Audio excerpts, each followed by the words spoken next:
எது சம்மதமாக நம்ம கேள்விப்படுகிறோமோ அது சம்மதமான ஃபெய்த் உங்களுக்கு உருவாகும்.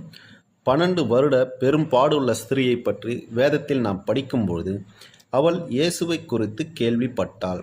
இயேசுவை குறித்து கேள்விப்படும்போது அவளுக்குள்ளே ஒரு விசுவாசம் வந்தது.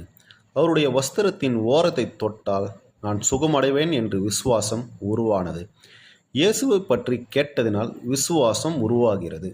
அதனால் நம் காதால் கேட்கும்போது அங்கே ஒருத்தருக்கு நோய் குணமானது, அங்கே ஒருத்தனுக்கு கண் பார்வை சரியானது, ஊனமுள்ளவன் நடக்கிறான், செவிடானவன் கேட்கிறான் என்று கேள்விப்படும்போது அவளுக்குள்ள ஒரு விசுவாசம் வருகிறது.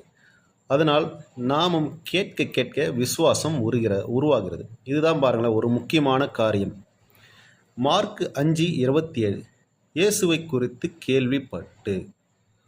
இதை பார்த்தீங்கன்னா மார்க் 5:25 29 வரைக்கும் நம்ம படிக்கும்பொழுது, அப்பொழுது 12 வருஷமாய் பெரும்பாடுள்ள ஒரு ஸ்திரீ அநேக வைத்தியர்களால் மிகவும் வருத்தப்பட்டு தனக்கு உண்டானவைகள் எல்லாம் செலவழித்தும் சற்றாகிலும் குணமடையாமல் அதிக வருத்தப்படுகிற போது இயேசுவை குறித்து கேள்விப்பட்டு நான் அவருடைய வஸ்திரங்களாலும் தொட்டால் சொஸ்தமாகுவேன் என்று சொல்லி ஜனக்கூட்டத்துக்குள்ளே அவருக்கு பின்னாக வந்து அவருடைய வஸ்திரத்தை தொட்டாள். உடனே அவருடைய உதிரத்தின் ஊறல் நின்று போயிற்று. அந்த வேதனை நீங்கி ஆரோக்கியம் அடைந்ததை அவள் தன் சரீரத்தில் உணர்ந்தாள். பாருங்க, 12 வருஷம் பிரச்சனை எப்படி மாறினது? கடவுள் வந்து மாற்றலை, நான் அதை பற்றி தான் பேசிக்கிட்டு இருக்கேன்.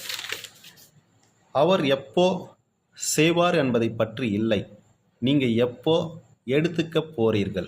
இன்னொரு விசுவாசம் இருக்கிறது, அவர் எப்போ தொட போகிறார் என்று வெயிட் பண்ணக்கூடாது. அதற்கு பதிலாக நான் அவரை தொட போகிறேன், அதுதான் உண்மையான செழிப்பு விசுவாசம். நீங்கள் அந்த இடத்திற்கு வந்தால் நீங்களே உங்களுடைய வெற்றியை எடுத்துக்கொள்ளலாம்.